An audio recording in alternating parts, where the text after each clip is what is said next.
Hello, Global Theater. My name is Jerry Fielka. Today is April 13, 2022. We want to thank Rob Grant and his amazing podcast. I'm probably wrong about everything.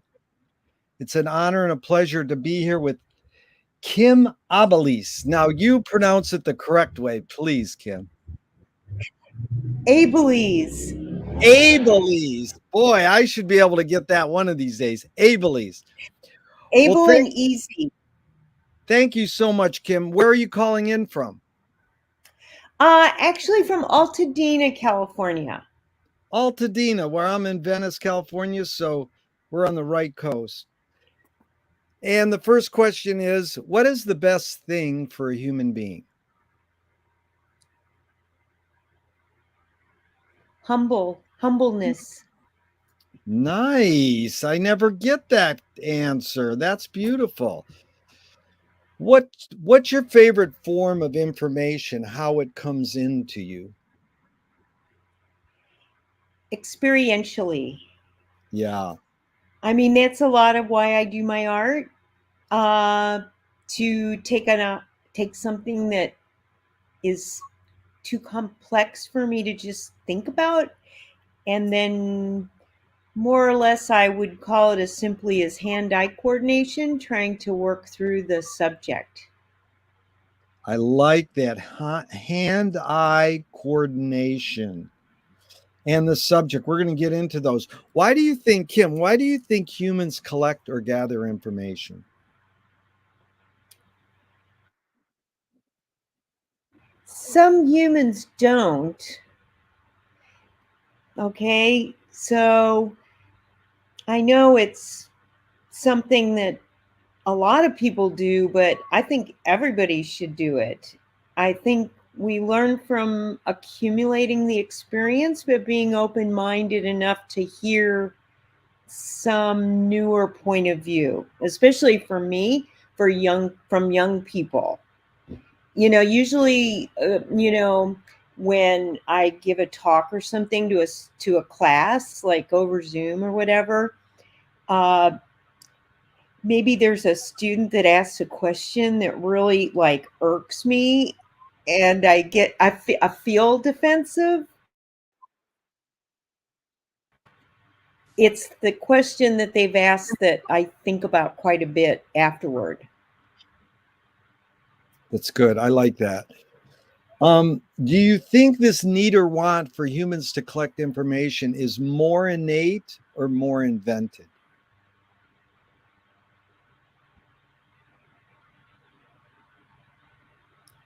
Well, I guess if we're a little bit like squirrels, that's the innate part, collecting all those little nuts for later. But I also think that the curious person, um, probably through their experiences with being curious and then find that it was a rich surprise or like going through a mystery and an adventure, that sort of spurs you on to realize that the things you don't know are the most exciting things. And then there's a lot not to know. So there's kind of a lifetime, well, like the title of your show, really, right? Well, it's the title of Rob's show. I just sort of tagged on, but it's so appropriate because also the great comedy group Fireside Theater, they said everything you know is wrong. Yeah, in time, right? Eventually. It's also we want to unlearn. I mean, it's evident we can learn, and some people can learn better than others, but how do you unlearn? That's hard, I think. Yeah, I think that is where you have to do some pretty quiet soul searching. Yeah. You kind of got to be willing to go into I don't know if it's like a dark place because it's unknown, or a place that where there's a lot of fear attached to it.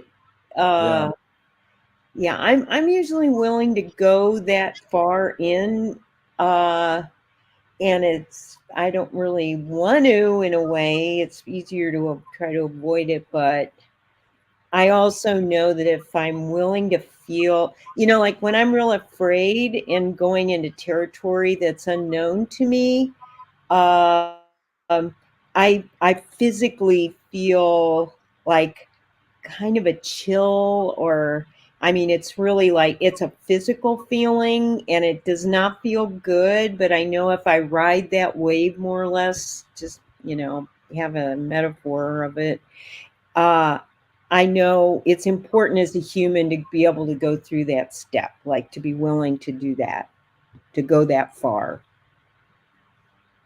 Well, you touched on a lot we're going to cover. Courage. Do thoughts create emotions?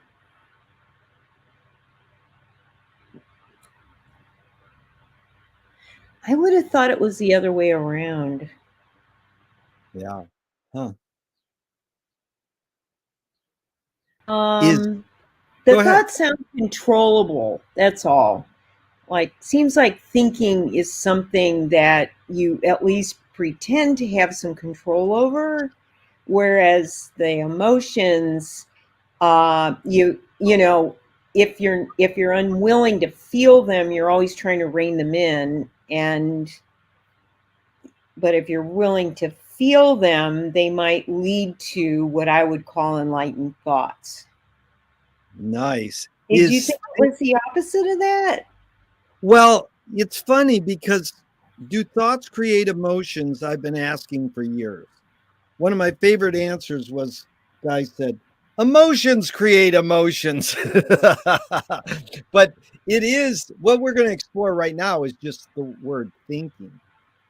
Is thinking, because, I mean, you can't basically, my opinion is, you can't separate thinking from feeling, but we can because we invented the words.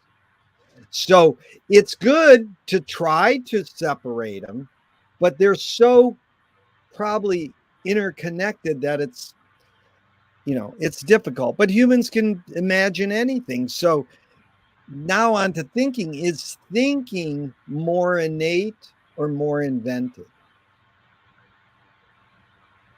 Maybe it's more the way you think.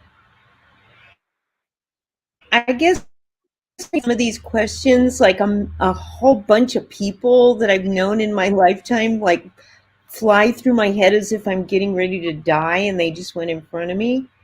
And and so, I really, I think of situations where people think through things so they do not feel, or so that they do, or they so that they can cope, right? Yeah.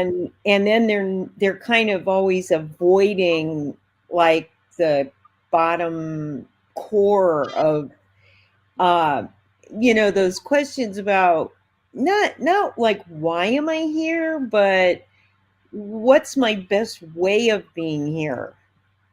Nice. I like that. That's almost a question I could ask. See, you get this because what I'm after is not just you answering the questions, is me and you sort of psychoanalyzing how I word the question.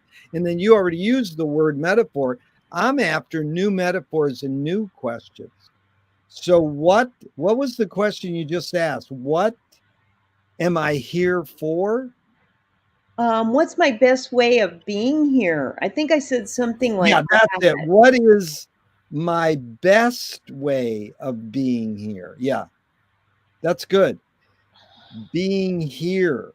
That's amazing. So fill in the blank. I don't know what I think until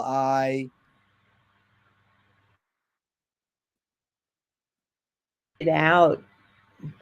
wow, I've never had that until I doubt. That is amazing. See, I got No, that but question. that's not what I said. Oh my God, I'm sorry I misheard it. What did you say? That's okay. You said, yeah, I guess you answered it the way you wanted. I said until I act it out.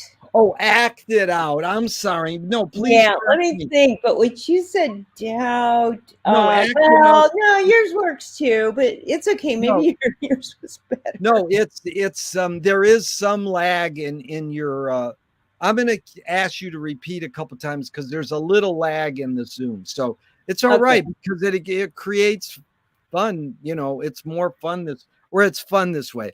But doubt is amazing, but act it out because I got the question from McLuhan says, I don't know what I think until I say it. And Joan Mm. Goodwin says, I don't know what I think until I write it. So experiential, that's, I don't know what I think until I act it out. Yeah. Yeah, I mean, part of that for me is because as an art maker, I if your questions about thinking, like I think through making stuff. So if I get an idea, like just a core of an idea based on something that's I feel I really don't know where it leads, and I really trust in the artistic process um to be my guide.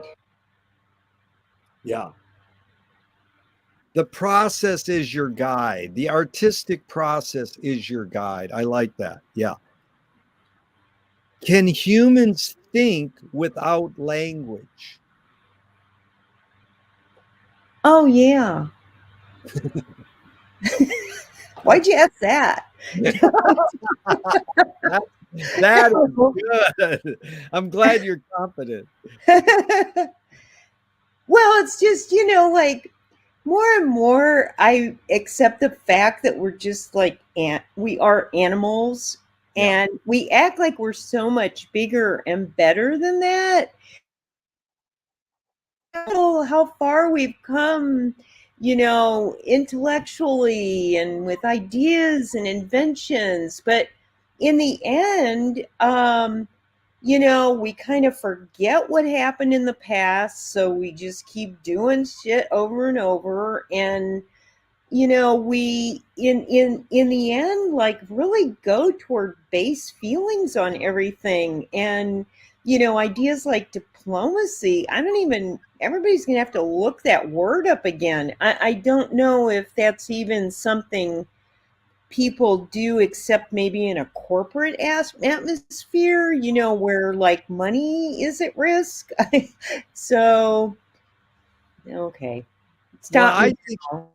I think we're on the same page because I'm amazed that we haven't learned conflict resolution better. It's like, duh.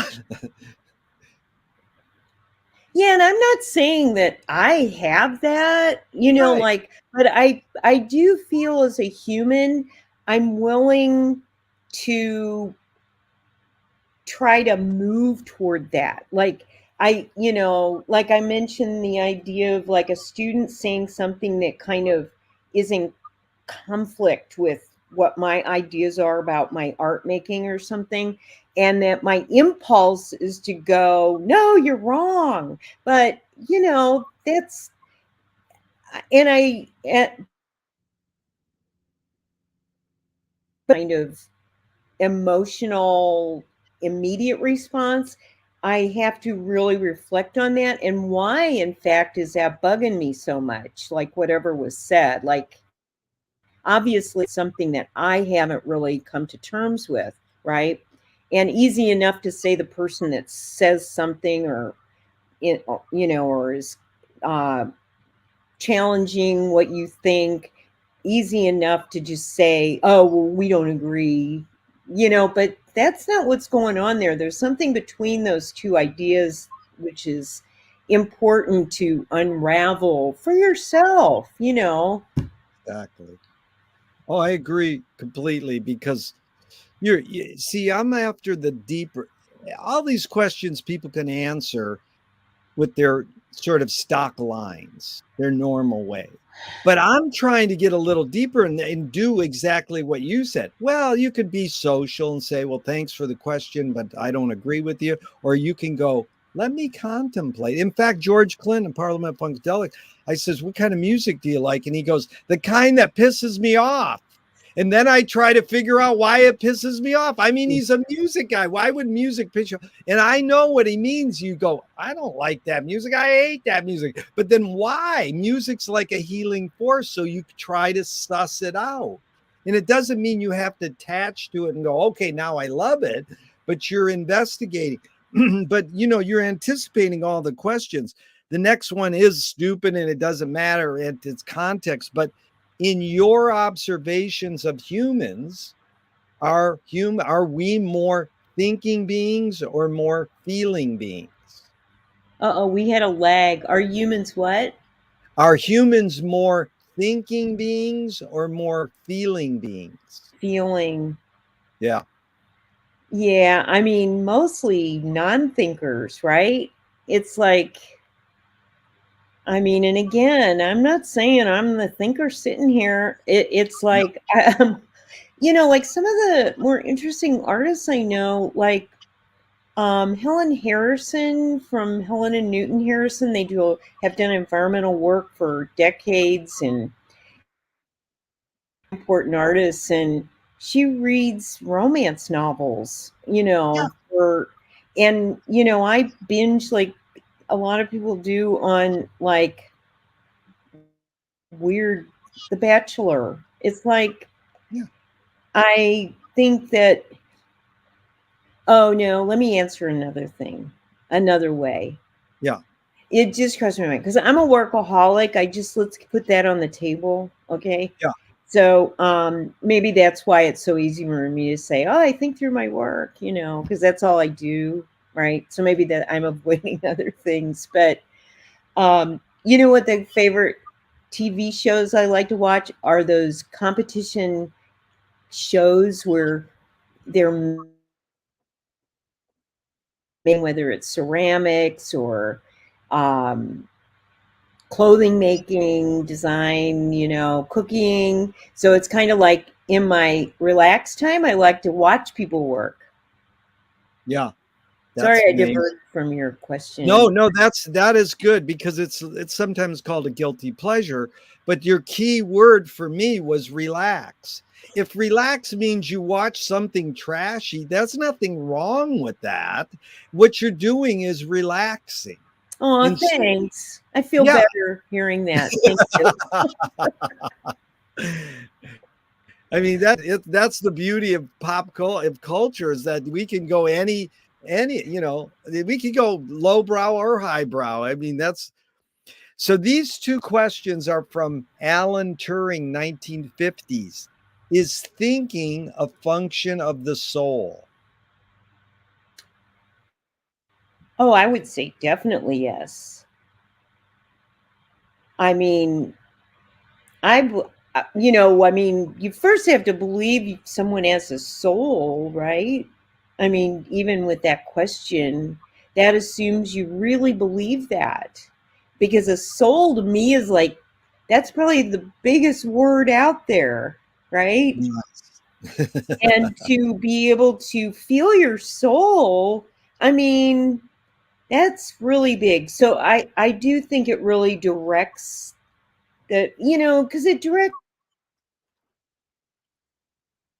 other people, my willingness to want to even like see you, um that's all like so deep soul related, right? Yeah, it's good. I love that. Soul's the biggest word out there. The second Turing question is, can machines think? Yes. I That's know you said I'm supposed to think and answer more slowly. no. You're not supposed to do it slowly. I'm fine on the speed. I'm saying if you need to think, you can take the time. But look at Okay. I'm after. You said impulse. I'm more after impulse, guess, intuition. Some of these questions people go, well, I'm not a neuroscientist. I go, well, I'm not asking you to be a neuroscientist or know that. I'm just saying, what's your hunch? You know.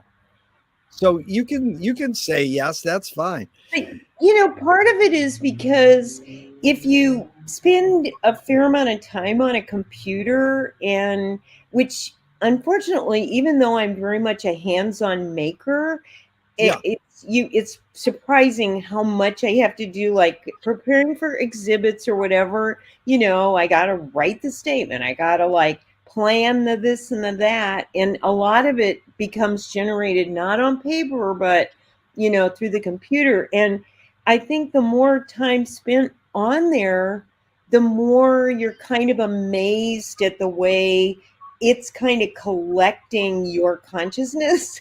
you know I mean, the fact you can, uh, uh, do a search at all on a computer based on, oh God, what did I call that thing? There's all that weird interchange. I'm just talking about a laptop here or your phone, let alone like machines that make things or, Yeah. you know. Oh, it is amazing. I appreciate your answer, and you anticipated this question. Does the brain more detect consciousness or create consciousness? Like, is consciousness there bubbling away and we're detecting it, or are we creating it? I imagine we're detecting it. Yeah. I mean, your question makes me think of things like the muse that Yeah. come. And if I use the muse as an example of how you're describing that, okay, Yeah. then, like sometimes, um, okay, this thing rises to consciousness, right? And oh, you think it's too hard to deal with, or you don't want to write it down, or you don't want to see it through, or you're lazy wouldn't be a word I would think, but you just don't have the stamina to push through that idea because it looks strange and unfamiliar and stuff, right? And I always think if you do that enough times, that muse or that rise to consciousness, as you're calling it, I guess for me, they're kind of the same thing. Well, I'm sorry, she's going to go somewhere else. So I think I'm you out of really, here. That's I good. know, right? Like, hey, you're not cooperating. Let me go to somebody who's willing to like think I have something here. I just think that, it's kind of like they say, people, oh, do puzzles or what's that math, um, where you do math numbers to keep Right, your right. brain. Yeah. Okay. So I think kind of getting ideas which rise from consciousness again is where I would look at it. Yeah. I think you do start honing that skill, like you get your chops, and that you've really got to sort of believe in it enough, because I think some of the best ideas are very kind of frightening to follow through with, because you can't necessarily explain it to somebody because it's not manifested yet. And maybe it's something that you just think people will just not, they'll find it silly, or I don't know. Some of this for me I think is real gender related, that you know oh, silly girl, like with Yeah. your idea. I think I have to always fight that a little bit, but I'm always courageous enough to follow through with ideas. But your thing about, like, the other option you gave was what, that con Detect or create. yeah, the hubris or something. It sounds like a little like, ooh, I got the Yeah. goods here, and Yeah, I wouldn't go there. Remember, humble was my word, right? So No, it's I liked humble. I liked yeah, I appreciate all your words. They're really informing me and inspiring me. Kim, do you more pursue happiness or more pursue meaning? meaning, meaning. Yeah, meaning. Yeah, yeah, M-A-N. definitely meaning. Yeah, happiness is very elusive and Yeah, very short-lived. So I think meaning carries for decades. Meaning carries for miles, you know. So if I had to go, hey, you want happiness or meaning? No, I yeah. do appreciate that. In fact, I mean that I don't know why I'm talking a lot about animals and humans, but and us as animals, but you know, meaning, having meaning and applying meaning to things. I mean, that's the only thing really just that's distinguishing about us, you Yeah. know. Yeah. What's faster, speed of light or speed of thought? I would think thought. I mean, I don't know, maybe they're running neck and neck, but No, there's no right or wrong answers to any of these questions, but that one you got right, Kim. can I Google that? No, I like that. So Audre Lorde, the poet, said you can't dismantle the master's house using the master's tools. Yvonne Rainer said you can if you expose the tools. uh, What yeah. new tool? Here's my question though. What new tool do you suggest? Now, just to set it up, because a lot of my questions I open them with the cute quote. It doesn't mean you have to apply the quote. And you in this case, you don't have to apply the word new. I generally say, what new tool do you suggest? Or what new tool do you gravitate towards? But you can just lay it out as what tool do you gravitate towards? I'm very familiar with that Audre Lorde quote, by the way. I mean, we say it in our house about once a week. Yeah. So it's something that's on my mind a lot. And um, you know, I would say the tool is kindness. Yeah, I, amazing. you know, I don't mean to sound like that. In thinking about what that means, you know, I just, you know, kind of things like replacing hate with hate and you know Yeah, and, and so on and I'm going to power over you and power, you know, all that. I don't see that it has gotten anybody anywhere really except in some rotational repeat kind of situation. So that so if I try to think of like long-term things, like I do a lot of environmental work, right? And, you know, I think I spent, you know, several decades kind of critiquing leaders and so on. And I still do that. But I also sort of learned along the way that the violence that we have toward people, when I think of those kind of things, I guess I think that part of what some of my work anyway can do is really trying to connect people with each yeah, other. And that's where kind of kindness plays a role.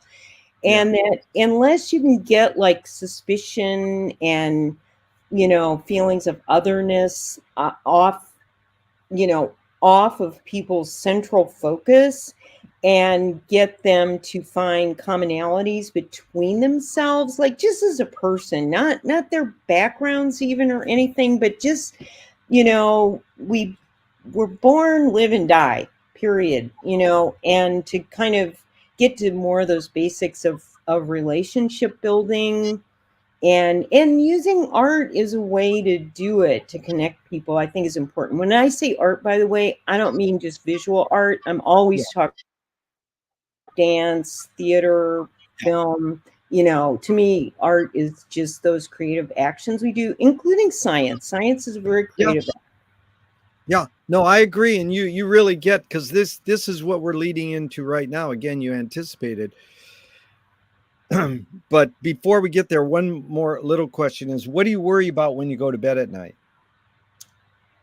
I'm a real worrier, so I don't know. I could almost make a checklist for you, Well, but just one thing, uh, one time. no, let's see. I'm serious. I worry all the time. Uh, well, I mean, the real answer, I'm worried that I'll let people down, like via a project or something. I Yeah, mean, that's my real one. I yeah, often do worry about the environment. I will say yeah, that, but I think I worry about that in the morning. yeah, The night, I worry more about not being able to follow through with some, like I have an idea and I'm not ever 100% sure I can do it, but yeah. I'm always willing. If I try long enough, I know I can do it. But on along the way, like other people are kind of like coming along, and it's them I don't want to let down. That was good. And so McLuhan learned from Ezra Pound, the poet, that artists, and again, it's the same as what you said, painters, dancers, theater, so art in general, filmmakers. Artists are the antenna of the race. They're broadcasting and detecting the hidden psychic effects of our inventions. So we might be able to cope with what we don't like about the inventions, cars or cell phones or spoken word, whatever, any invention, religion. So I asked you the question McLuhan struggled with his whole career for 40 years. Why do humans ignore the hidden psychic effects of our inventions, even though artists are broadcasting them to us?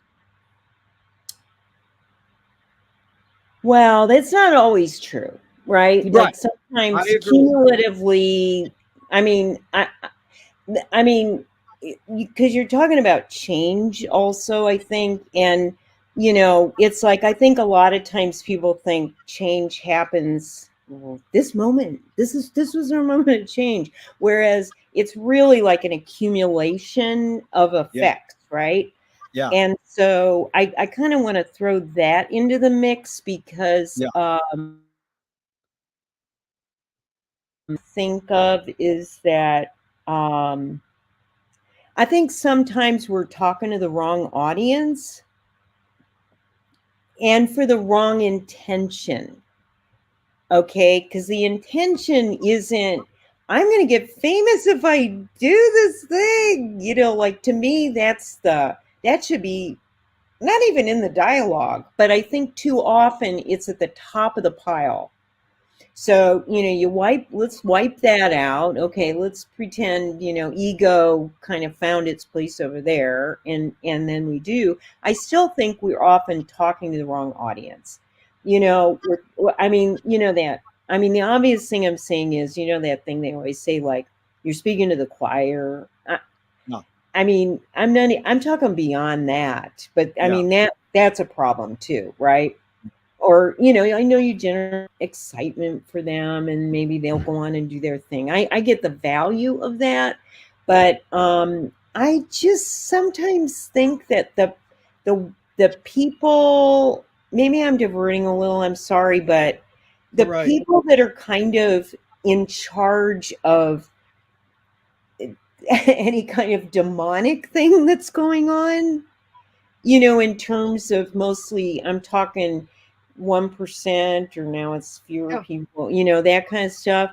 It's like they are so like removed from any kind of difficulty of and any kind of criticism. I mean, they're that Teflon word comes up sometimes, and I just sometimes feel that you just want to knock on their door and just like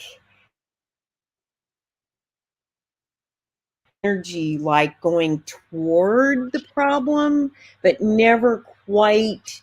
getting to the ear and the audience that is required to kind of strip this out of place. Yeah. Just to get we know what good is. I mean, and oh God, good's not a good word, but you know what I mean. We No, know it is a good we word know what because healthy looks like. Let's put it that way. healthy's a good word. Good's a good word. And your word kindness is so important as the tool. I says, what's the tool? Kindness. I agree. Do artists have moral obligation? Absolutely. All right. Absolutely. Because I think, like just from more a spiritual point of view, artists and creative people are really way of looking at the world. And the least that I could do as a creative person is to be responsible for the kind of messages I put out. And that does not mean that I try to self-censor though. So some stuff gets harsh and sordid's maybe not the word, morose, like if I was really thinking from more like a sweet standpoint, it's like, Kim, no more morose images out in the world, no more Titanic deck chairs, please. So it's not like I want to like make everybody just feel good, Yeah. you know so No, that was good. Are you more afraid of new ideas or more afraid of old ideas? I'm sentimental about old ideas. I mean, I guess you'd have to clarify what kind of ideas you're talking about, like if they're Yeah. my ideas or ideas I've read in the past. But I guess even if they're not my ideas, like um, books I read, as a younger person and stuff, I'm very sentimental about it. It reminds me of a journey that happened, right? So, but did you say afraid? Was afraid, or was I? I About said I said the word afraid, but let's carry on because the next question is okay. even deeper. I mean, everything comes back around, you'll see. Okay. Can you conjure up your earliest memory ever or one of them?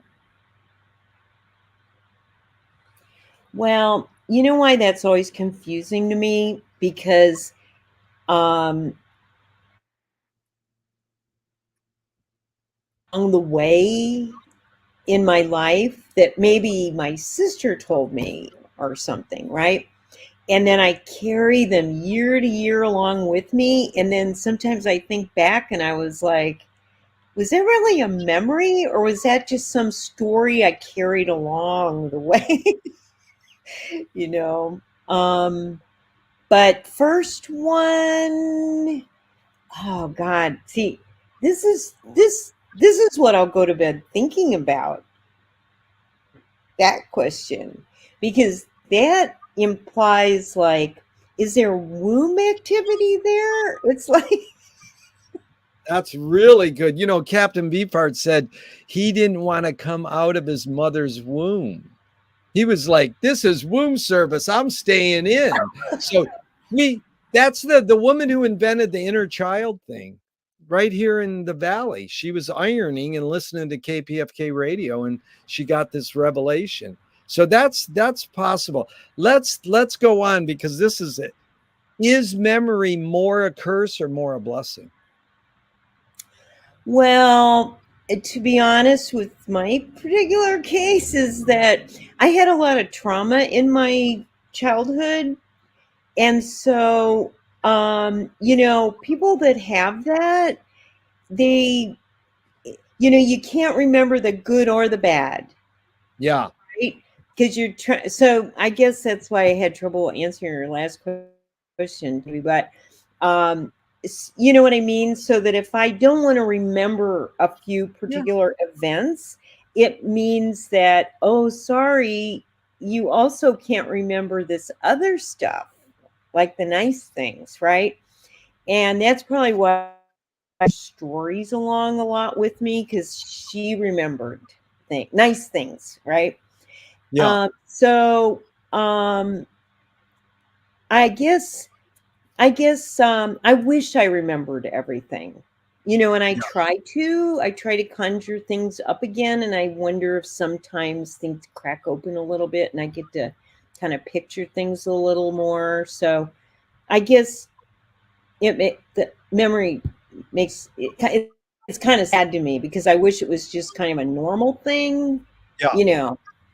But you take, I love James Joyce's advice. Remember to forget. Ah, I um, like that. isn't that good? Tell me Yeah. someone, just briefly, tell me someone within your immediate family and then outside your immediate family who had an impact on you. It was sort of like a role model. And just briefly, what was that impact? Okay. Well, gosh, I'm mentioning my sister a lot. Now, she's no longer alive, so it's not like she's hearing this and then going, "Oh, my sister loves me so much." You know, I thought my sister was just the cat's meow. I just thought everything she did, she was also a visual artist. And, as a kid, I would kind of copy her drawings. And, where other kids were maybe taking comic books and trying to copy those, I copied Jill's stuff. So she always, was big for me. And we didn't live together. She lived with my dad in St. Louis and I lived with my mother. So, kind of that's an odd, family Yeah. relationship. And then on an outside thing, I can definitely, one that comes to mind most is this Buddhist priest that I met when I was a foreign exchange student in Japan, and he was the librarian at the girls' school that I went to. Kosai Kobari was his name.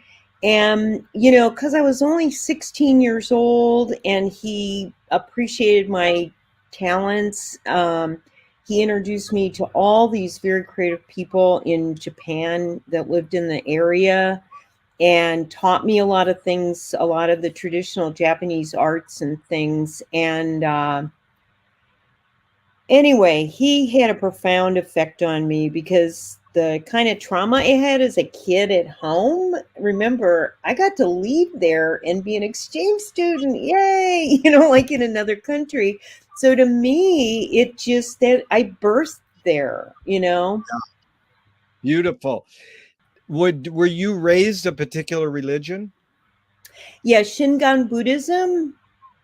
And actually, in graduate school, I did my thesis on that because I mean that's how he and I wrote letters like for several decades until he passed away. And a couple years ago, I had a free flight and I just flew to Japan like the next couple days, because it was going to run out. And I actually went back to his temple, and his son, who's now the priest there, was very gracious. I brought a picture of Kosai and me together so that his son knew I wasn't just somebody that showed up. And they were very gracious, and they knew in love with this man I was and how important he was to me as a full person. Beautiful. I love that word full there. Do you pray, Kim? Yes, I do. I'm Yeah. saying it that way because I was brought up a Presbyterian, but I swapped religions based on friends.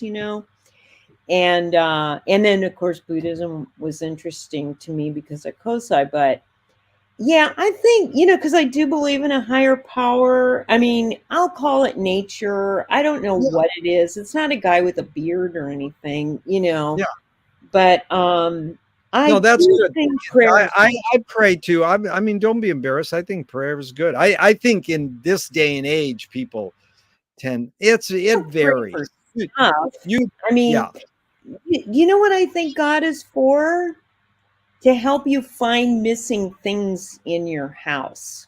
Nice. I do that. St. Anthony. You go, please help me find.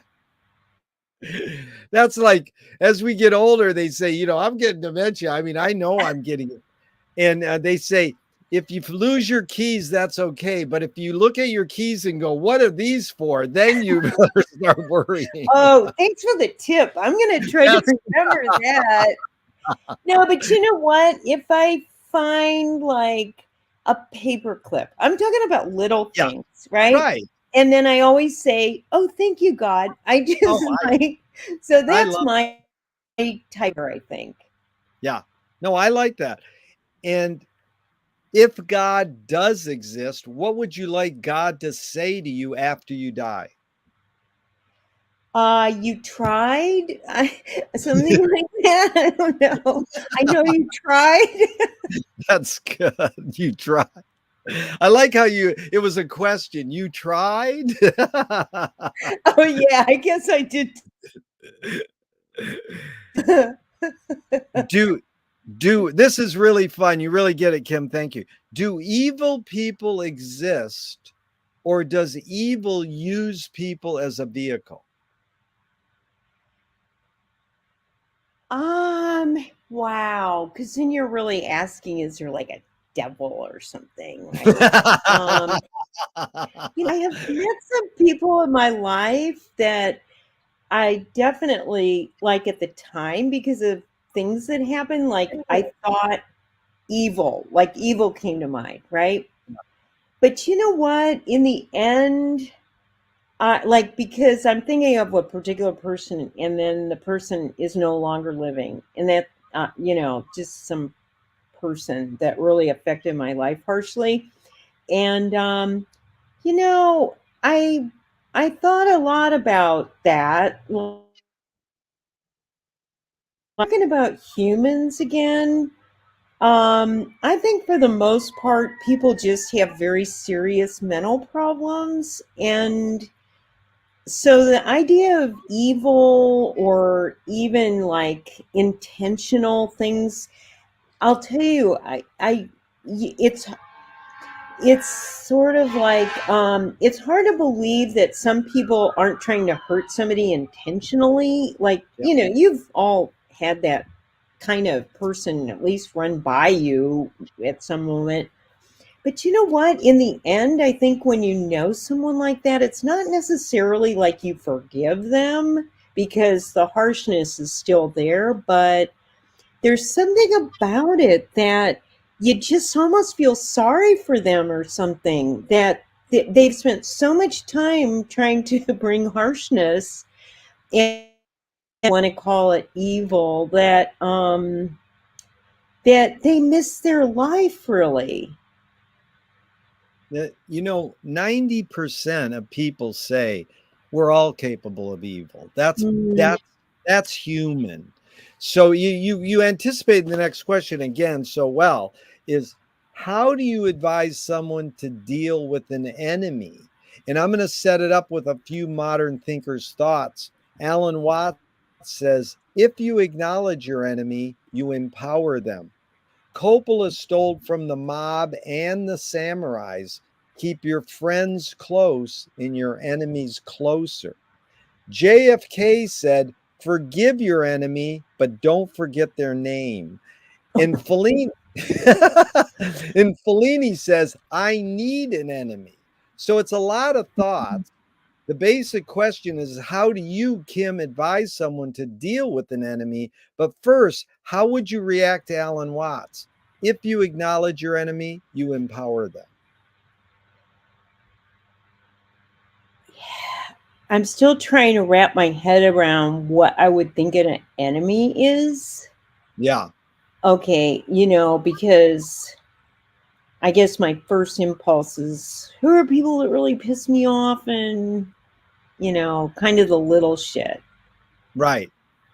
I right? And then I always use that more as a way to kind of work through where my limitations are. yeah. But if you're talking about an enemy in a big sense, I mean, those quotes are inferring that, I don't know, it sounds more like warlords and stuff. Yeah. Well, it's Ram Dass. Ram Dass says it good too. He says, I'm having a real hard time loving George Bush. It's like it's like Oh, filling the okay. Isn't Okay. that beautiful? Because it's like fill in the blank. I'm having a real hard time loving Putin or whoever you want to fill in. But you're right. It is these quotes I use are implying almost this bigger thing we can't control.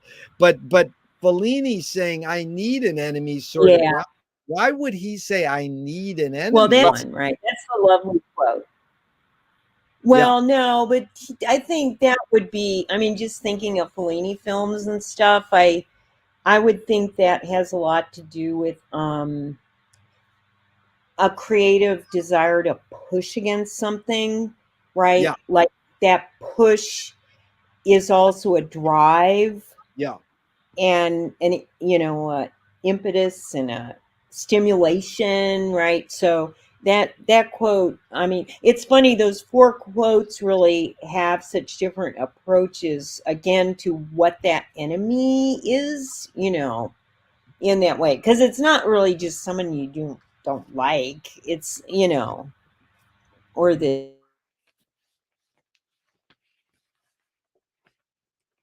and stuff like that. And I guess the Trump thing you made me think of, when you brought it into more like politics Yeah.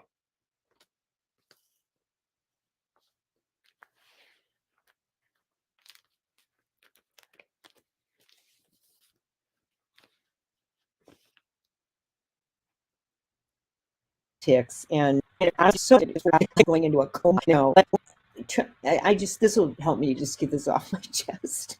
Um, when Trump got in office, I thought I would only do work anti-Trump until he was out.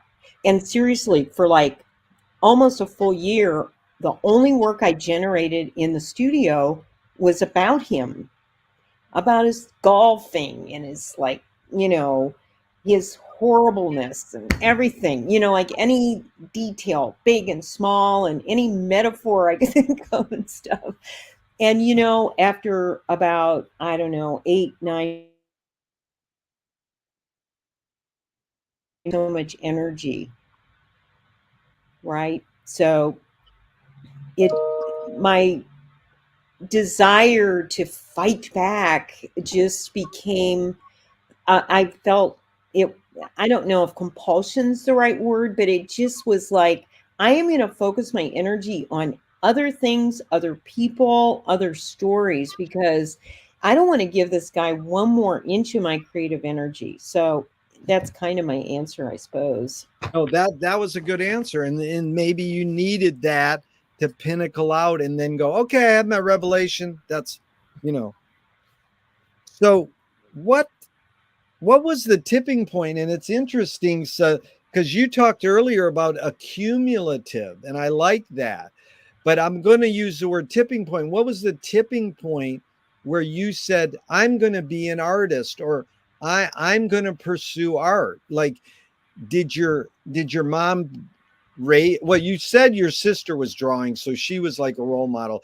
Did your mom take you to art museums growing up? Did she nourish that, and then at some point you go, that's what I want to pursue? Sort of just walk us through the tipping point. Did you go to college to study art? And then the same thing in as an activist in environment, was it like so many of us, Rachel Carson's book Silent Spring in the early 60s? So I'm just talking about, touch on some of those tipping points in your pursuit as being an artist and an environmental activist. Yeah, I just finished rereading Carson's book, by the way, so it's funny you mention it. I thought it was a good one to review again. So important. Well, my mom was in the light opera, okay, in St. Louis. Took Vincent Price to the Sadie Hawkins dance. I have all her theater pictures, dramatic and all. And then was a painter when I was in high school. And so, I did have that around me. But, at the time when I was in high school and, in art classes and stuff, my art teacher's name was Mr. Pavlov. You know, I know, like Pavlov's dogs, right? And he really couldn't stand me, and he was horrible. And in fact, when I had decided to go to college, and that was at Ohio University, and then I did graduate work at UC Irvine later. But he told me that I would never become an artist, so I was really wasting my time going to school. Well, it became an argument among the teachers at my high school because I did have a lovely English teacher named Jan Zivick, um, whose dad, Fritzy Zivick, was welterweight champion of the world at one year. Anyway, she was lovely, and they didn't like wrestle it out, but it was a big deal to like leave this girl alone. If she wants to like go and major in art, let her do it. And so I think back to that a lot. Like, that's not the enemy, but that's the push that Fellini talked about, right? Yes. And you know what? That still drives me odd, I think. Like, I'll show that Mr. Pavlov and his dogs, That's So, it's and actually a beautiful story that you can suss it out. And again, it's a bigger picture. There's a cumulative effect there, but it's good that we call it pattern recognition. You study these patterns, then you get the big picture of comprehensive awareness. You can see the bigger picture. So a screenwriting teacher's told me great art is when you can clearly see the intention of the maker. Kubrick says the opposite. Great art is when you can clearly not see the intention of the maker. What role does intention play in your creative process? intention is pretty much everything to me. And I'm kind of curious about that Kubrick thing because um, I understand generally what that would mean, that saying, but I can't help to think of like the difference between art that looks handmade and art that looks corporate, Yeah. like not touched by human hands. And I don't Yeah. think that's what Kubrick was driving at, but I think it sort of hits that a little bit, Yeah. like because I think when you talk about intention, you're really talking about the human spirit. Hmm. And the human spirit has a lot to do with like the failures and the efforts and the foibles and the wisdoms, like all those things kind of wrapped in together. So, Yeah. um, I mean, I would rather be an artist with that strong intention, as you call it, and and not have the full chops, the full the talent stuff. I'd Yeah. rather like struggle forth with an idea that I feel very solid needs to be said, which is really what intention is, right? Than to be like a really facile drawer or something, Yeah. like really, like I think the strength of my work has to do with that it looks like work. It looks like I'm a worker and I have given you all my effort, you know? I like that. It really resonates with me. And Duchamp said well, actually, it really resonates with McLuhan's favorite line. The Balinese have no word for art. They do everything as well as they can. And so when you equated intention with human spirit, I really felt that's was interesting. And it reached me.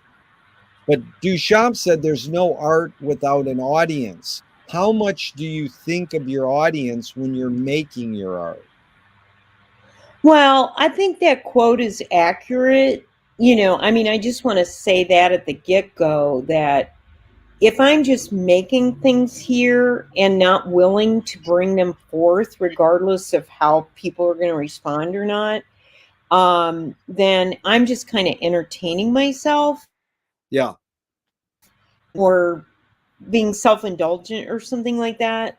But I, it's an interesting question to me because I do public art, and that it's sort of like I think I don't think of the audience at all when it comes to really feeling certain ideas need to be, like, if I let them get in the way in my head, while I'm working, then I might as well be making blenders or something, Yeah.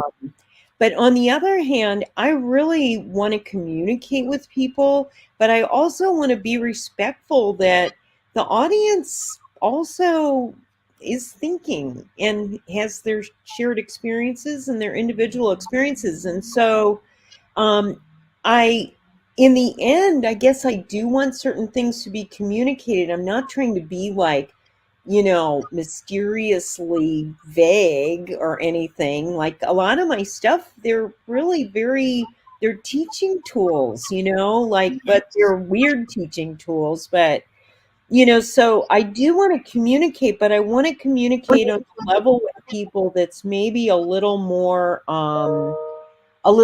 poetic or a little more emotional than just like handing somebody a sheet of facts. Yeah. No, that was good. I love weird teaching tools. That's what I like to do. Weird teaching tools. That is a beautiful way to put it. But tell me, Kim, one major element, since you've been making art for a while, one major element that stayed the same and one major element that's changed In the over work, over your whole, like, how many decades have you been making art? What, just one major element that stayed the same and one major element that's changed? I think I have to separate them out or I'm getting dyslexic about it. Okay, what stayed the same? Okay, what stayed the same? Okay, um, I think what stayed the same is my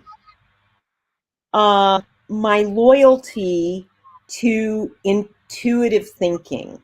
Nice. Like, I'm not one to want to work in a series, and it's not like there haven't been series like sitting here going, "Oh, I finished that series. What should I do for my next series?" It's like for the reason I mention it in this way too is because you know at one point I okay, so I guess most art students start with doing a series because everybody's pushing you into that or something, right? And I remember at one point I said to myself, oh, I'd like to do a series of coffins, okay, like as a format. And then I guess that was about the time I just thought this idea of a series just seemed like a lame thing. It just like, if work came out of me that had to do with one another, fine. But to force myself into like, okay, now what's the third coffin look like? Like that really bugged me. So, but here's the weird thing that has to do with intuitive like creation. Okay. In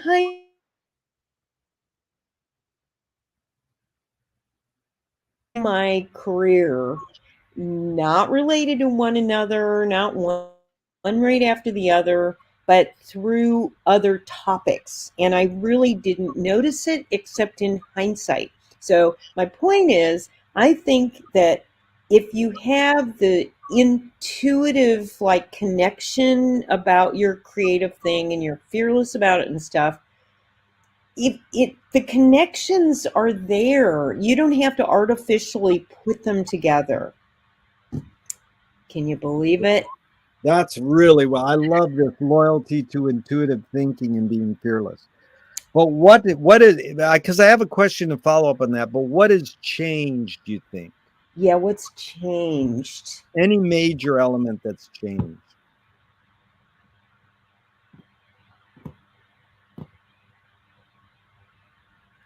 Yeah, I think there.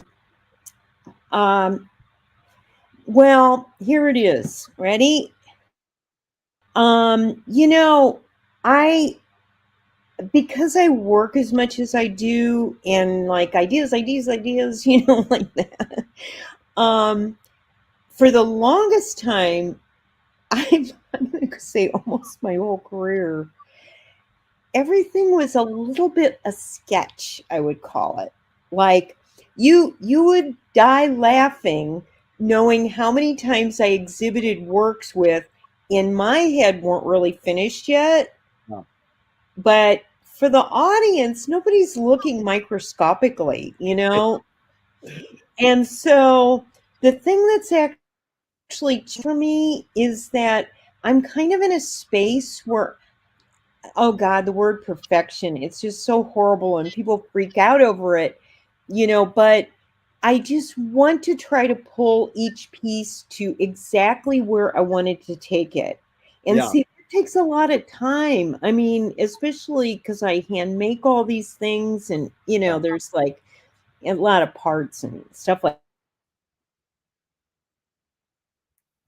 I kind of pull the work back in, and some things I'm trying to finish them now. I mean, meanwhile they've been exhibited a number of times.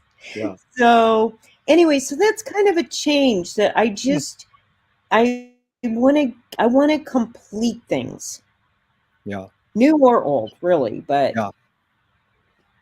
Beautiful. It is really amazing because I did a whole feature film on how, artists, you're not supposed to finish anything.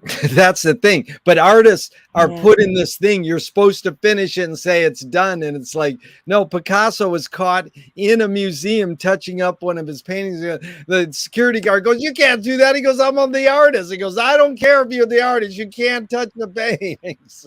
See, he should have worn an orange vest, and then they would have just like gone for it. But you brought up Carol fearlessness, and you've talked about courage. What's the roots of you being fearless and having courage? Where did that come from? Where do you think it came from? Well, Um, well, first I want to say I am scared of my own shadow. I am.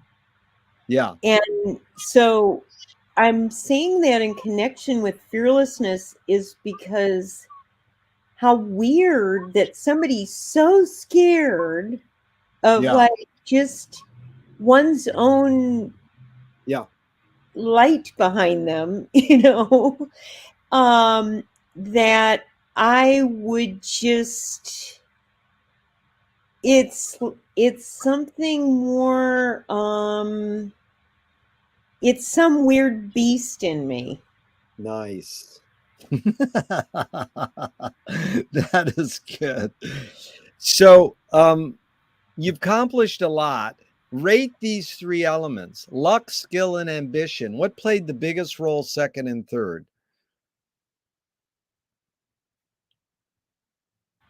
Our ambition, kind of none of the above. That's fine. I've had that. Just because I'm giving you three, yeah, like Rebecca Solnit says, just because you ask a question doesn't mean I have to answer it. But I'll tell you what my friend said. He goes, none of those three. I'll tell you the fourth. But what would you say, like, contributed to your accomplishments? I mean, you've accomplished things. I suggested three elements that might have contributed.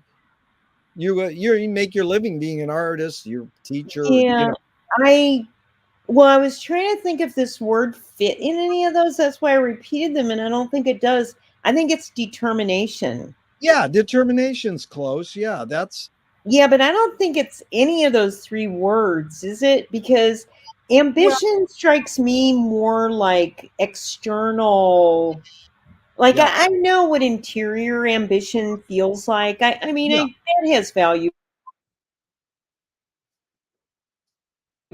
And I know, you can say luck plays the part of it, but you know, um, it's kind of, luck is kind of weird in the arts, because if you haven't been working hard and are ready, you can have all the luck in the world knock at your door, but you're not ready, are you? Yeah. You know, you were a lazy ass or something, Yeah. right? And then what was it? Luck. What was the second? Skill. Skill. Skill. You know, you can hone your skills. Yeah. I mean, and like, my thing with skill is that because I do so many different mediums and materials, and I'm jumping around with all those, right? I never get to like totally have like perfect skill set with anything, because every time I come back to a skill that I haven't done for maybe a year or something, I have to hone my skill again. So I'm always kind of a novice. Yeah. No, I like it. In I like you added determination, because my friend said none of us through skill and ambition, necessity is what caused Ah, his achievement. So, yeah. there's many factors. What do you think the motive of the cave artist was? Oh, that's a lovely question. I've actually done smog collectors of the cave paintings. So I should know a good answer, huh? No, I love your smog Yeah. collection was Well, you know, because I related him to the smog work, I guess my understanding of it, about this mark we leave, like yeah, this, like, desire to leave a mark. And I guess you'd like to think that, oh, there were these certain people that, you know, really love to draw, right? But I'm I think it's more, I am here. yeah. One of my favorite answers was to keep people in the cave. Oh, good decorating? Well, it was funny because I always say it's like, so you Oh, because can, it's scary out there. well, it could mean various things, but I always say, why did they have cave artists? So they could have parties where they ate crackers and cheese and grapes and talked about, the stuff on the walls, whatever. It's gathering people together. Like, Yeah. we don't know if it was, I'm going to make a piece of art in my cave and I don't want anyone else to see it. In Oh, the other, I'm sorry. Go ahead. but we don't know that, and we don't know about cave art or cave dance or cave music. You know, we don't Oh, we don't have a record. We can, Herzog's film has the guy playing on a cave flute, but that doesn't mean they were playing that kind of music. We don't have like a tape or a photograph of any, we could have. Anyways, it's very interesting how so they're kind of like poor replicas then of what it's really happened. No, you know what I was picturing when you were talking like that? I yeah, was picturing, oh, maybe it's just a teacher up there going, okay, there are these 5 bison we need to get. Here's yeah, one, and one. yeah, Johnny, you go get that one. yeah. Henrietta, you get that one. See, the beauty is that we can speculate. And if we had a cave artist right here, right now, and he could speak our language, he might say something, but that doesn't mean he's revealing the motive. Yeah, He's using language to say it, you know, and it's always interesting how we it's sort of like that, back to the Kubrick intention question. We can say what our intention is, but there might be something deeper why we're doing what we're doing, whether it's art or anything. It's causality in the big picture is what causes things. So what's more important, conviction or compromise? well, again, I guess I'll refer to like working on public art, because public art is often the place where everybody talks about, I don't want to do public art because you got to compromise. Okay. Compromise is a big word that comes up. And so to me, it's important to have conviction. But what I think of instead of the word compromise is just listening. You know, Listening. like a lot of times, like say I'm on a committee and stuff, and somebody suggests something, or somebody is bugged by something, then I'm my aesthetic choice or whatever. And, I really take that, I listen to that, and I want to work with that. Like to me, like public, like bring forth for me, it's kind of like Dada. It's like a chance configuration, and the people and the public and the community that I work with, those public projects, they are part of my chance configuration. Totally. Yeah, you just think of Christo and how much he spent in his life, and him and his wife just listening at meetings. That was their art. That was the art process for him. You got to respect them. That's Yeah. a lot. Oof. No, that was a lot. Like, Yeah.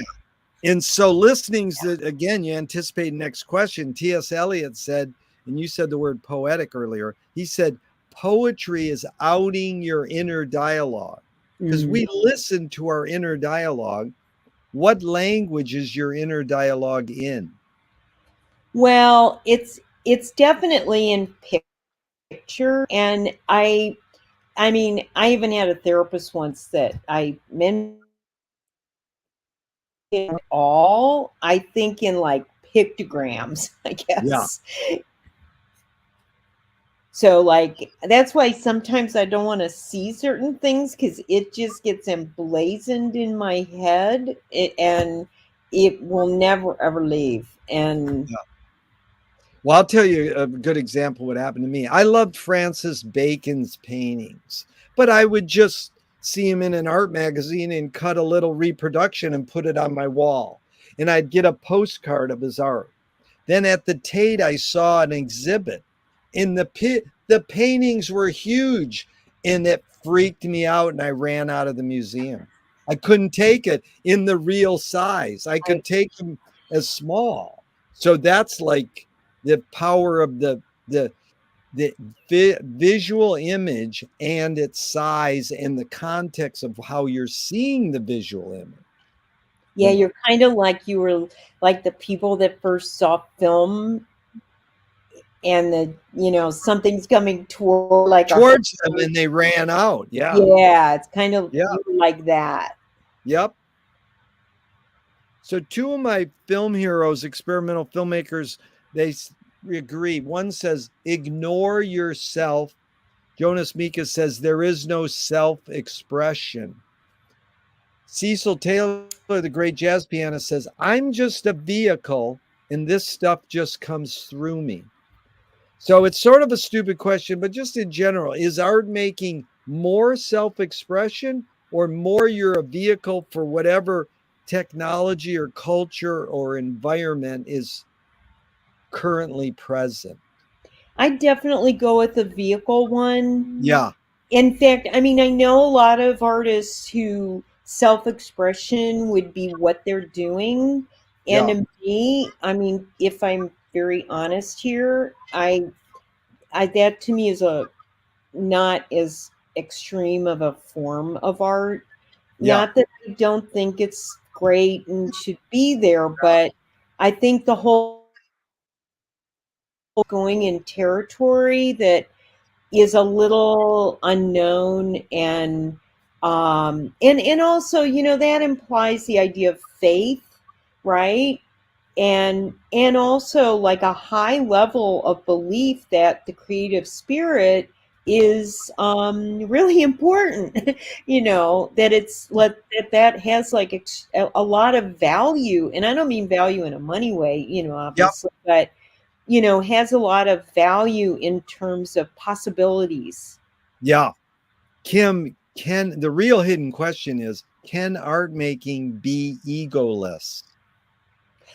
Oh, I try for that every day. You are, If that's that if there's one goal or like shirt I should have that says that, that would be my goal because it's such an interesting thing to try to do that. That It's is so like good. it's what a great exercise to try to do it. It's so you can never quite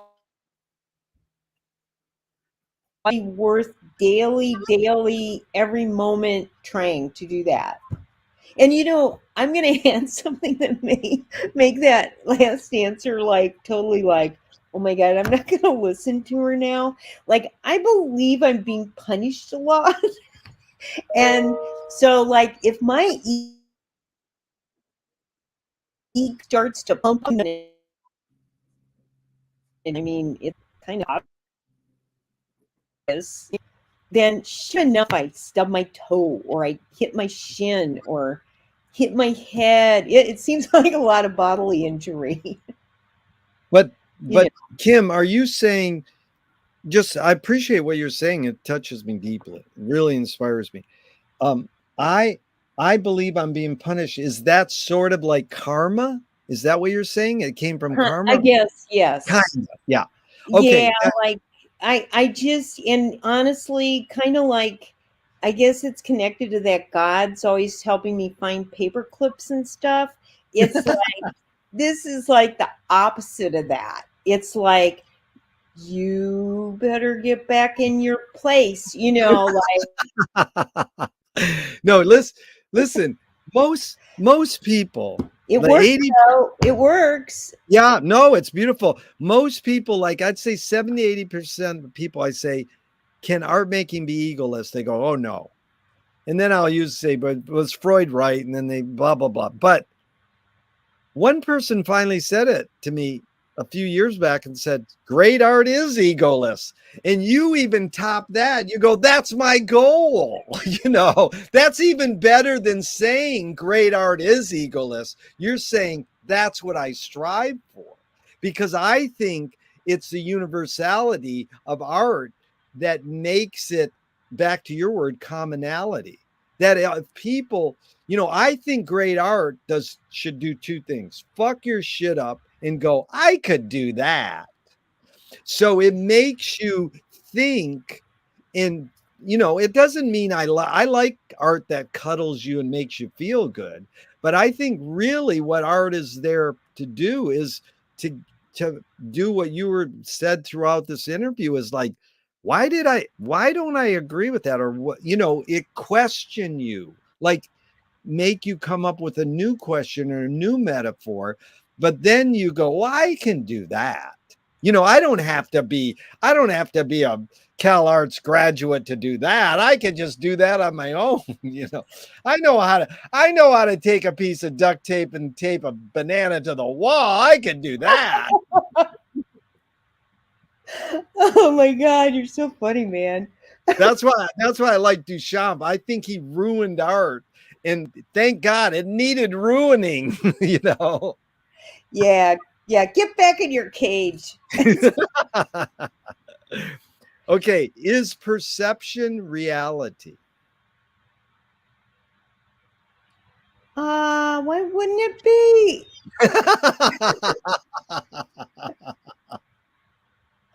Good question. You answered a question with a question. That's what the Irish people do.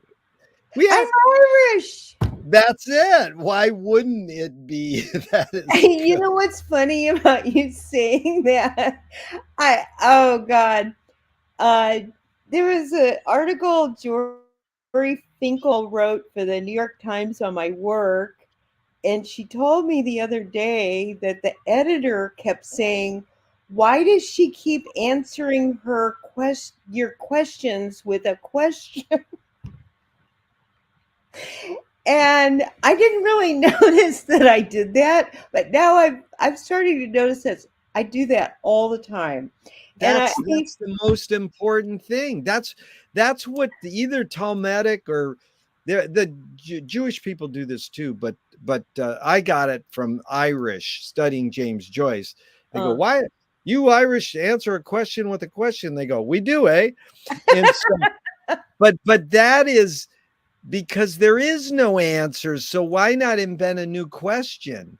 There's no certainty, or everything's in flux, always changing. But it's set up like I ask a question, then you answer it. That it's set up, and it's like, well, I don't need to follow that format. Well, also, the kind of following the line of what you're saying, answering with a question takes you to the next part in the trajectory. That's it. You're like, I'm going to settle this. Here's the answer. Like, next. And it's like, no, there's no right or wrong answer. Okay. Lewis Carroll said, I believe as many as 6 impossible things before breakfast. Have you believed in any impossible things lately? Well, I hate to say, like, the one I wrestle with is like not wanting it to be impossible, but a feeling that it's impossible we're going to dig ourselves out of the environmental crisis. And I'm Yeah. sorry to be a bummer, but and it's kind of weird that I'm saying that to you here, because ask me questions about the way I feel about the future. And every time they say, well, what do you think humans are going to like get through this or whatever? And my answer each time has been like, almost like I'm a cheerleader. And I've gone, yes, we're going to get out of this. And like now I'm saying to you, oh my God, the impossible, breakfast, right? But here's Sun Ra saying the impossible attracts me because everything possible has been done and the world didn't change. That's like Oh, that's nice. I like that. what you said early on really hit me. What I got from my parents playing American musicals was, if you don't have dreams, your dreams don't come true. Yeah. That's the thing.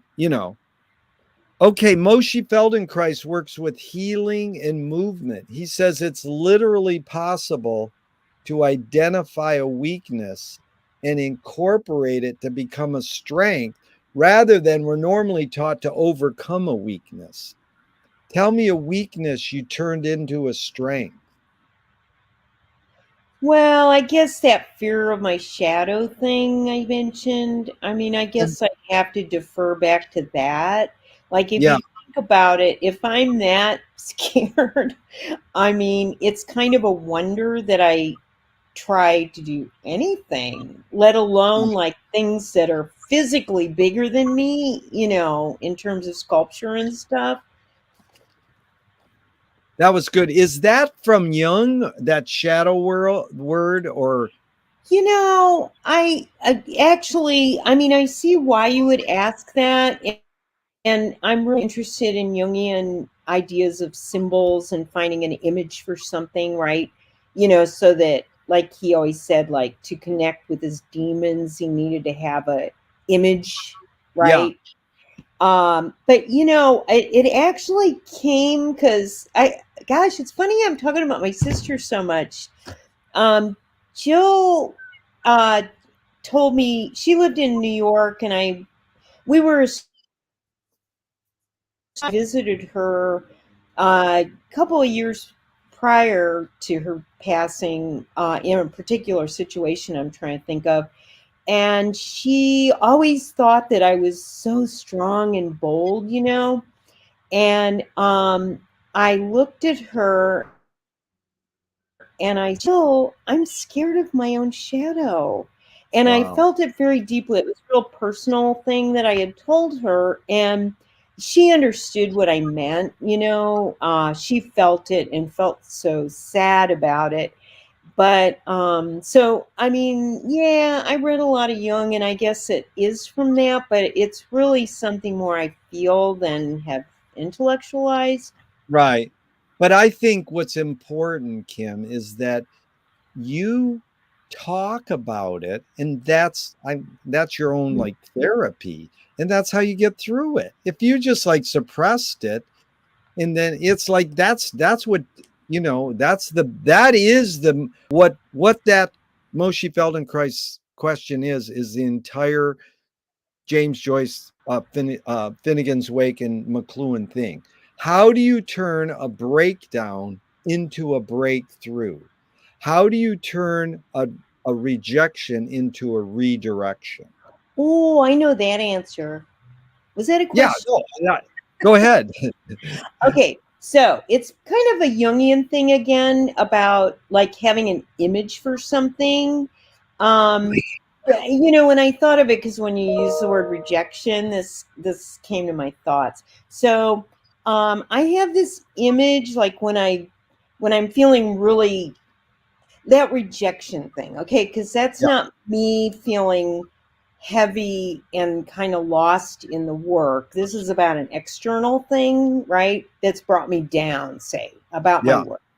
And I picture myself as Marlon Brando in on the waterfront, and I've yeah, just been knocked down, and I'm on the ground, and my nose is all bleeding. And by the way, it's a black and white film, so you got to picture the red blood. And so I put my head back and forth, and I pull myself up, and that's it. I'm good to go. yeah. But That, without that image, I would like wallow in my boo, poor me, like yeah, my wound, right? yeah, So an image is really helpful. yeah. You've And got to you said see that if too. you if that no, that was really well done. And you did you see the Brando documentary? It came out a couple years ago. For like 30 hours of tapes, he psychoanalyzed himself in an audio cassette machine for years. And Wow. these guys are making a doc on Brando, and they go to this state and they go, "You got anything?" And they go, "There's a box of tapes over there." And it was like amazing to hear him. Basically, they had to edit down 90 minutes of Brando talking to 90 minutes, and it was like, that's a no-brainer. There's our soundtrack. It's really revealing. Oh, you I'll know have to check that out. I have, yeah, a little bit of a diversion on it, but there's that beautiful footage of his, yeah, what do you call it when they try out for a screen test? yeah, oh That yeah, when he's really young, I just want to bring it up because I want to picture it right now. yeah. No, it's I'll beautiful check, film because I'll check that out.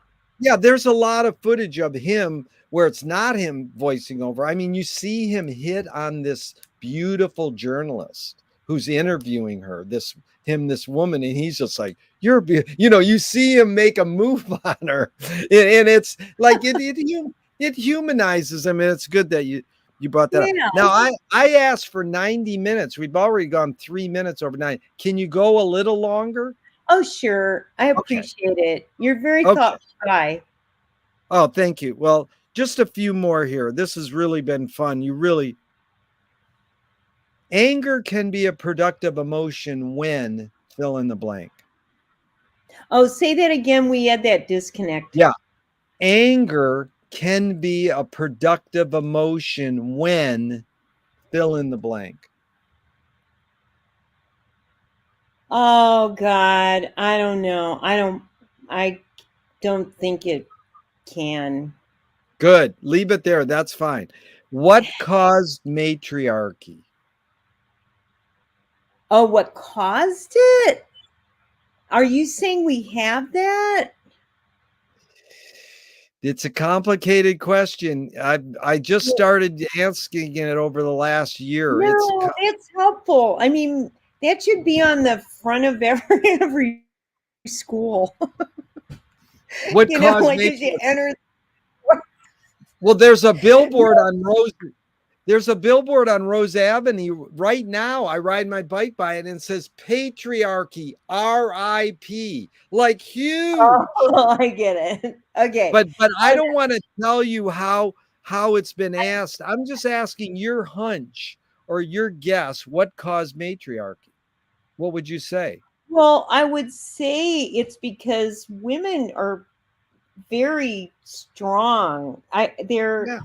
I mean, just as part of the species, it's like I mean, even aside from the whole birth thing is hard, right? And I've done it, so I'm, speaking from personal experience. But no, I just think there's a resilience that women have, and the matriarchy in particular is like a vision of what that would be, right?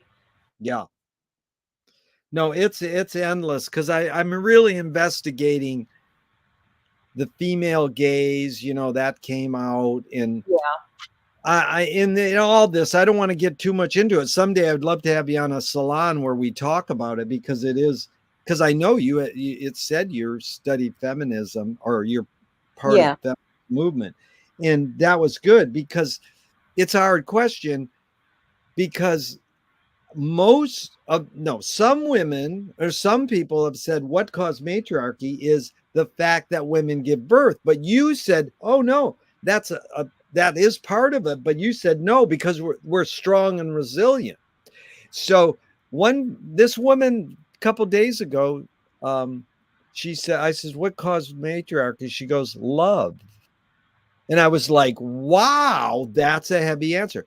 One guy told me, who's a anthropologist, he says, there never was matriarchy. We Mhm. think there was. But then I think that's not true. I just sent him a clip of Leonard Shlain, who wrote the Goddess in the Alphabet, talking about matriarchal society.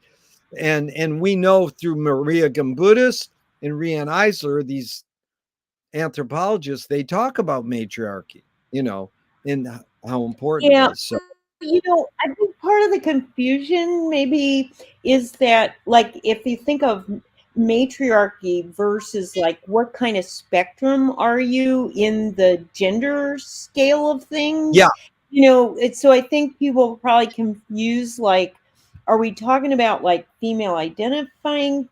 Are we talking about that gender, or are we talking about matriarchy as a structure, right? well, this is how I change my answers over 40 years. I mean, excuse me, I changed my questions, Uh huh. because the anger one was heavy. I used to say, can anger be a productive emotion? And you would have said, no, it can't be. Yeah, And the so anger that's one I the thought was interesting. I was, what I was trying to do was to think of times when I've been really angry, and I mean, I'm always trying not to be angry. right. So I mean, that's why it's an But that avoidance you went technique. back, you like almost sense the way I used to answer it. And I love that, because I changed it, because a therapist, sociology guy friend said, no, change it, because they can say yes or no, but Oh, I say see. when.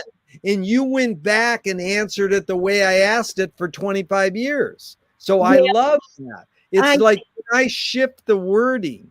well, So it's I mean, I'm going to say something that you already know, but like anger is like about like your adrenaline goes too, right? yeah, So, I mean, there's value in that. I mean, if I saw a baby in the middle of the road and, oh no, that's not anger though. I don't know. I was going to say my adrenaline would get me to go run and get the baby and save the baby. I don't know. I don't know. I just think I guess because there's so much anger in right. society right now, that anger strikes me as the thing to just try to put it aside and like Yeah. learn to knit or something, you Yeah. know. No, I agree. And it is, I used to ask this question, and because of that spectrum and gender in the fluidity thing, I can't ask it anymore, and I need to reword it. But it was, what is the most significant difference between men and women, physical aside? And I stopped asking it, because people go, I won't go there. Oh, I see. It'll get me in too much trouble, you know.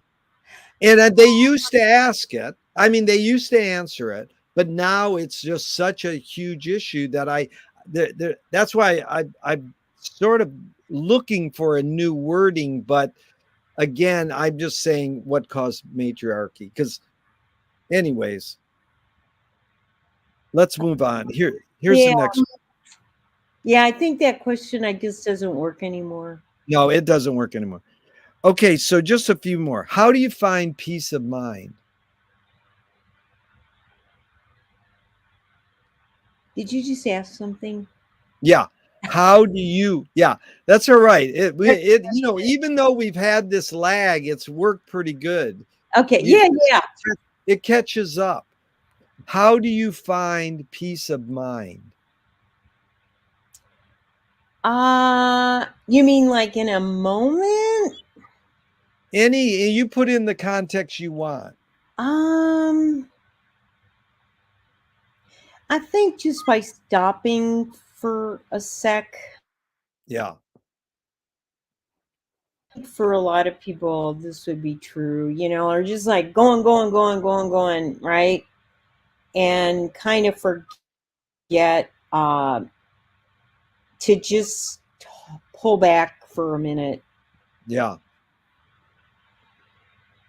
If you were walking down the street today in yourself as a 12-year-old, what would you say to your 12-year-old self? Well, actually, I walked down the street as an 8-year-old. Okay.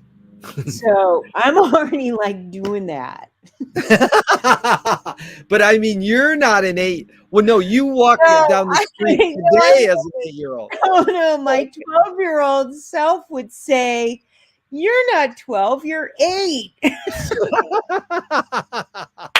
That is great. Now, what would your 8 to 12-year-old self say to yourself now? Flip it. No, I know. But you're not. I like do that every day. It's like You mean your 8-year-old self would say, "You're still 8 years old."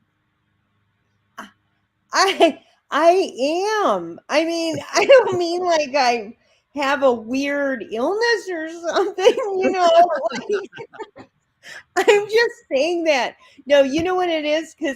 And my husband is 14, okay? It's like, Ah, it's that's just good. that. No, do you want to know? I mean, I'm actually being serious. I know now where he can't stop laughing, but the thing is, and I'm sorry I sound like, oh my God, what happened to her that she's so traumatized? Because I keep talking about trauma, but I think when people go through really a heavy life experience in their childhood, Yeah, they freeze. They never yeah, I know a lot of mature people. There's a part of me that wishes I was like that, and there is no way I'm ever going to get there. yeah. And it's No, okay. I'm it's not, okay. That's the beautiful part of it. It's okay. See, that's really what I think all artists strive to is get in touch with their child innocence. yeah. Yeah. They don't want to overthink art and be, they want to be like kids. Why do kids make art? You know, They're naturals. it's natural. They just, Yeah, yeah. I mean, part of like a lot of my times with, especially my public work, and sometimes when I do workshops, like I love working with little kids because they like everything. It's yeah, like, and, if I don't scare them with my enthusiasm, they have a great time, yeah, and they don't judge things. They just are fountains of ideas, right? yeah. Well, we're almost done here. It's really been a delight. Let's do these 5 Alan Watts questions just in a few words, just off the top of your head. Who started it all? Uh-oh. I mean, I missed the word. Who started it all? Amoeba. Are we going to make it?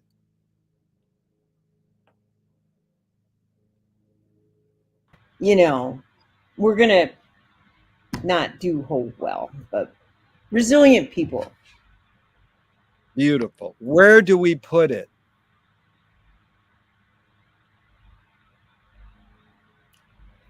Pocket. Who's cleaning it up? Women. Is it serious? Is it serious? Um, Serious with a tinge of humor. I like that. The tinge. Tell me something good you never had and you never want.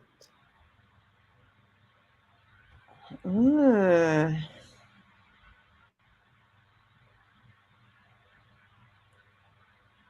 um, uh, Tell me something I never It, had it and I don't even want it. but it's good. It's Oh, good. but It's good. You never had it, but you never want it. a nonprofit organization. Oh, that is a great answer. Yeah, I like that. It's good. You never had it, you never want it. Okay. Thornton Wilder said, art is confession. Art is the secret told.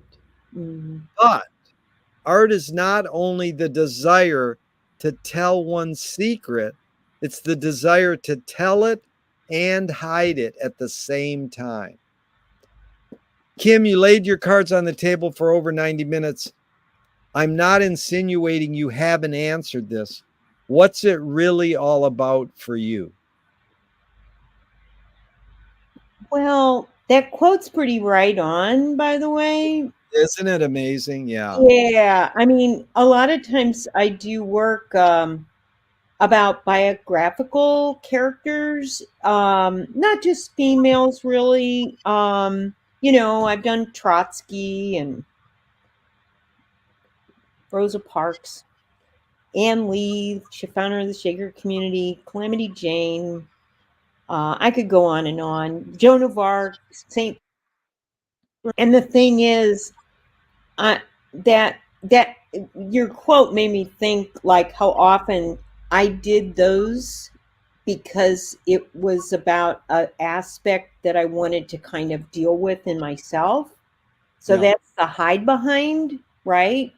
Yep. So I don't know, maybe I've of your question, but it's the if you're referring back to that quote, I mean, it's kind of the way my work functions for me, because okay, maybe again, maybe I'm diverting, but I know a lot of artists do like autobiographical work, and I understand there's value of that, and especially historically, been a very keen importance through the feminist work and so on, but I guess I don't want to do work about me, but Yeah. of course I'm a person like everybody else, and so I have to assume that a lot of the feelings that I am going through and a lot of the quandaries about why we live and so on are really carrying through to those biographies. So I'm in there, but it's so It was good. No, I understand. Thank you. Um, what's the cultural shift you see developing today that inspires you? Well, lately I've been around a lot of young people, and the thing is, I'm not 100% sure I understand what that shift is. I see kind of remnants and glimpses of it. And because of that, boy, that's pretty titillating, isn't it? It's It's that really, you you're all walking around on the same ground, but their view is so different than mine, and I'm trying to really hear it, right? So I don't know what it is, but I know it's there and I see glimpses of it, and it's easy to dismiss it, or it's easy to say, oh, that's not the way we did it. you know but I think that their energy despite some of the, I could say negative things about it, but Yeah. I don't think that's what's really, there's a zeitgeist change that is really, you can't put your, I mean, can you put your finger on it? I can't. No, I agree with you 100% because everybody wants to demonize the youth. Oh, they have no attention span and blah blah blah. I goes, get over it. Where it was the same for us, and just like you said it. I love what you said. I don't know what it is, but I know there's something there that you know that energy is there. They're not just giving up and saying forget it. I mean, how many environmentalists like Greta being an environmentalist? Come on. I For her know. to just do that, it's like that's amazing. And then the kids who did the anti-gun movement in Florida, it was like, come on. This is Yeah, like, that energy, it's very, it's kind of like we've been slumbering for I'd say the last 20 years or something. And oh now that okay, but our, I'm going to say like our generation, right? yeah, In slumber oh basically. yeah, And they, the young people to themselves, it's just, it's kind of an energy of strange optimism I that I've been experiencing, watching, just in the last like 6 months or something. A lot of people attribute it actually to, like having gone through all this COVID, sort of like seeing that it's not just about you. These yeah, things affect globally. So yeah, and sort of like, oh, I get it now, right? yeah. It's Joni Mitchell said it like 3 or 4 years ago in this amazing, almost 2 hour interview because she says we were hippies, then yippies, and now we're yuppies, and I'm a yuppie too. But I'm still want to be aware and I still want to be conscious of what the heck we're doing here and try to make the world a better place. You know. Yeah. So you touched on it. It's amazing how your wording is so anticipatory of the last question. I don't want it to ever end.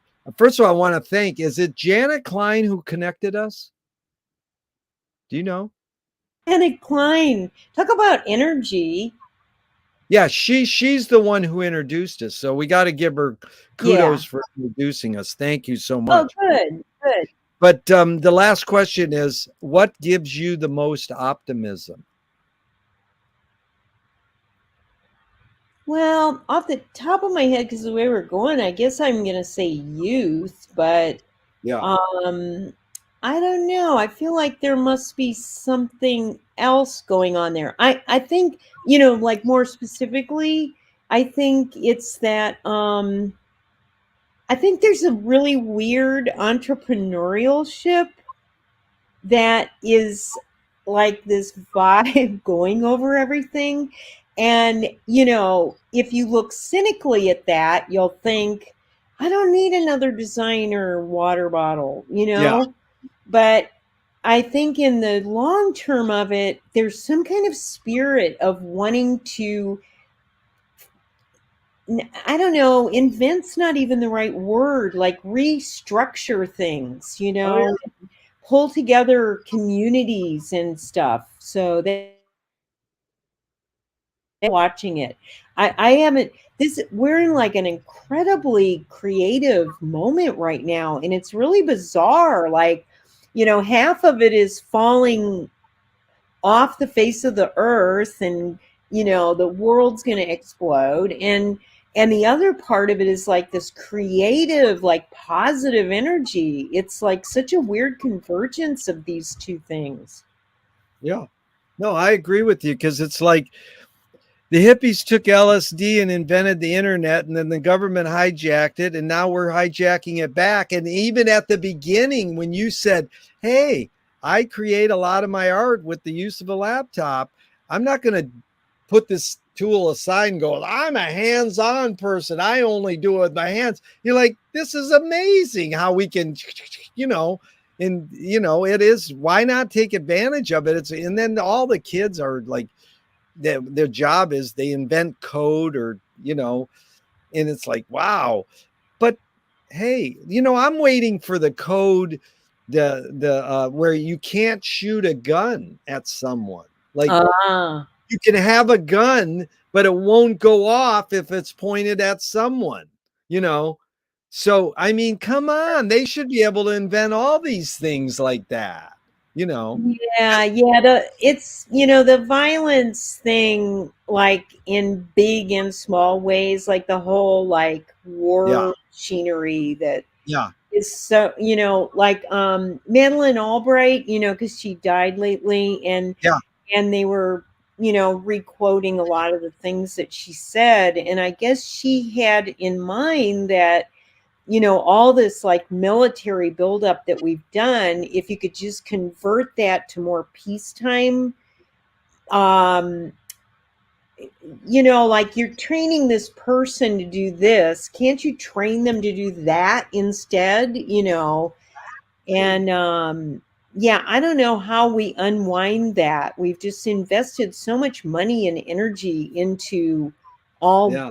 weaponry and guns, and I just yeah, that's like Yeah, we got to flip it somehow because it is, I have this quote I use all the time is D.W. Griffith, who invented the feature film right. Birth of a Nation. And, it's really spooky because his cross burning in his movie taught the KKK to cross burn. It's like, Oh, is what? that Well, it said, but he also said in 2024, films or cinema movies will end war. And it's like, dude, that's like 2 years from now. Let's do it. Like, and all, okay? every movie is like a gun pointed in your face. It's like, why has movies been hijacked by war for 130 years? I mean, Yeah, come I on, know. only 130 years. Why can't we just have, something else? So it is, how can you flip that? We're not like, conflict resolution was the one I says, why aren't people taught food in high school and grade school? Like we call it home ec, and only women got it. When I went to school, it's like, well, you're going to eat the rest of your life. Why aren't you taught nutrition and food prep? And then I hate cars, but why aren't you taught car care? Because you're going to be addicted to a car for the rest of your life. Why aren't you taught that? And then, why aren't you taught like basic computer skills? I guess they teach you. But the big one is, why aren't we taught conflict resolution in school? Yeah, And yeah. somebody said they teach that now. So it's Oh, they like, do. yeah. So I don't Okay. remember us being taught it, but it seems as though somebody got smart and said, hey, let's teach conflict resolution to kids. Yeah, no, I mean, you're also just pointing to like education is like a core place that change in education can take place, and there, depending on where you live in the country, it, there are all these political reasons to not teach certain things, and Exactly. Yeah. it's such a shame. I don't know how we get out from under that. It's got a lot of unwinding to do with the direction it's taking. Yeah. Yeah, that's the part that does keep me up at night, that sort of thing. Well, I go along with what Frank Zappa taught me. Don't stop and keep going. Yeah, really. Ain't that the truth? Anyways, Kim, it's really been a pleasure and an honor. Thank you so much. You really taught me a lot, inspired me. And Oh, likewise. I hope our discussion can carry on forever and ever, even though I'm going to hit an end button right now. Okay. Take it easy. Bye. Thank you. Bye-bye.